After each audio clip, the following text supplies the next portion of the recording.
O Dios sa among amahan, misangpit kami kanimo nining panahon sa among panginahanglan, nga unta panalipdan mo kami batok nining hulga sa COVID-19 virus, nga mikalas na sa daghang mga kinabuhi og daghan ang naapektuhan.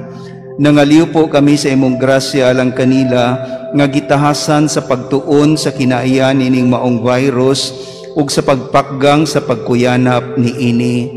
Giyahi ang mga kamot ug lamdagi ang mga hunahuna sa mga batid sa medisina, nga mag-alima unta sila sa mga masakiton, inubanan sa kaantigo ug dinuyogan sa puangod. Tabangi usab ang mga kawani sa lokal ug nasudnong pangagamhanan ug mga pribadong ahensya nga nangita og kasulbaran sa maong pandemya. Nangaliw po usab kami alang kanila nga natakdan sa maong sakit, nga mahibalik unta dayon ang kapiskay sa ilang panglawas. Ihatag kanamo ang grasya sa pagbudlay alang sa kaayuhan sa tanan ug sa pagtabang sa mga nanginahanglan.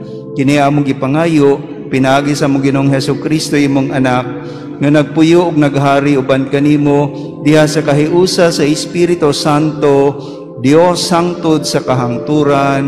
Amen. Maria panabang sa mga Kristiyanos, Iampo mo kami. San Rafael Arcangel, Iampo mo kami. San Roque, Iampo mo kami. San Lorenzo Ruiz, Iampo mo kami. San Pedro Calungsod. Iampo mo kami.